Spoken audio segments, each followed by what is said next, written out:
The Secret of the Naga Dragons, A Tale of Shastra, by Satish P. Jairaj. Chapter 1. The Elven Nation of Skandar. Gladney traced his fingers along the stone corridor of the orphanage as he made his way to the man by the exit. The fat caretaker grunted as he pushed the door open. "You have 3 hours, he said to Gladney with his nose turned away. "Why the extra hour?" Gladney asked distrustfully. "It is for you to bathe. Now hurry. Your smell is unbearable." Gladney scratched the back of his neck as he purposely stepped under the caretaker's nose and into the light of the midday. His hair that fell around his narrow face and nose was chestnut brown with slivers of green running through it, though it was difficult to see that right now. He had not bathed in the lake for 2 weeks, so it was instead a mess of maroon tentacles that oddly matched his hazel eyes. Dirt had even darkened his skin from its naturally pale elf color, and it was becoming tedious trying to find the itchy spot around his triangular right ear.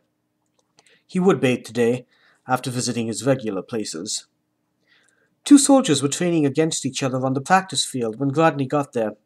He hiked up to his usual spot on the grassy hill that shadowed the field. His father's pendant was dangling from his neck. He held it between his palms as he huddled on his knees to study the 2 men. It was not often that the soldiers of Skandar took their duty seriously enough to train. It was a hand-to-hand fight, which Gladney enjoyed the most. The way they ducked, kicked, leapt, and punched, trying to defeat each other with nothing more than their hands and feet. He liked watching fights with practice weapons as well, but with no weapon of his own, they were not as insightful. The closest he had come to owning a sword was an already splintering wooden branch. Maybe tomorrow, if he was let out, he would go to the forest and get a proper branch that would last. He had never been to the forest before, but he assumed he would find branches lying on the ground wherever he went. His left ear twitched. Heavy footsteps were coming down the hill behind him. Gladney turned to see who it was. "Hello," the younger boy said. Gladney turned back to the fight. He knew nothing about this nuisance, except that he was fat from his mother's cooking. He readjusted his knees away, but the nuisance spoke anyway. "We noticed that you spend your time here instead of on the playing grounds. You can join us if you want." "I'm fine where I am," Gladney said. "Are you sure? We would really like you to join us."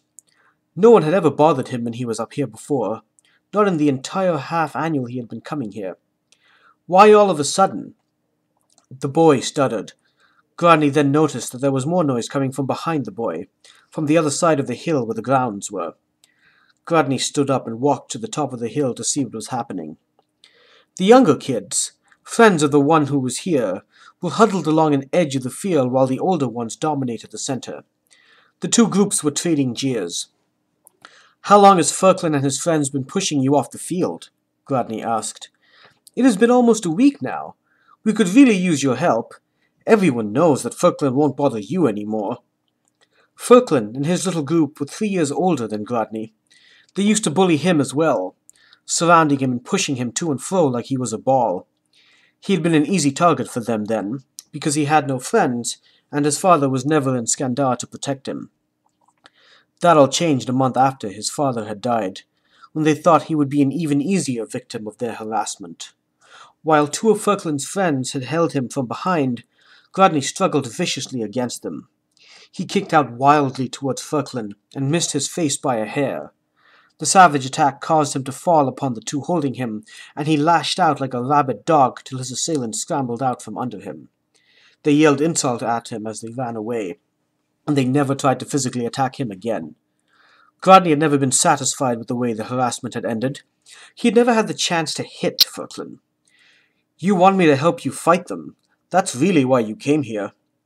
"Yes, but we'll play with you if you do, and we won't stop once they leave us alone either. Promise." He wanted to say yes. Yes, for all the times Firklin had embarrassed him. But he was not going to do it for this boy and his friends. Firklin still yelled insults at him from a distance, and others always chimed in, including, Gladney was sure, this boy and his cowering friends. "Too bad you never helped when he was bullying me." "You can deal with them yourself. He is your problem now." "Tana said you would say that, so she said to offer you something else. Firklin is afraid of you, so we don't mind sharing our sweets to get him off our back. And you probably don't get anything nice to eat at the orphanage. Have you ever even had cake before? Grodny turned towards the boy and pushed him away. I don't want your cake. Leave me alone and don't bother me with this again. The boy stumbled back a couple steps before turning to run down the slope. Grodny watched him huff all the way off the hill before turning back to the soldiers. An hour later, the soldiers finished trading. Grodny stood up, still angry from being interrupted. His right ear was itching again. He miserably tried to find the troublesome spot before giving in to the fact that there was more than one. He started trekking toward the lake. The market was on the way. Maybe if he hung around long enough, a fruit vendor would toss him an apple for his persistence. It would serve him better than cake did the out-of-breath nuisance. Halfway to the market, a creaking of heavy wheels caught his attention. The carriage was a fair distance from him, but the insignia on its door was clear, an upside-down drake dragon with its wings spread out and a spear through its center. Grodny sprinted after it. He had never seen a drake, but he was familiar enough with the emblem that he would have recognized it at twice the distance. It was the insignia of Del Thurk, the elven base where his father had given his life less than an annual ago.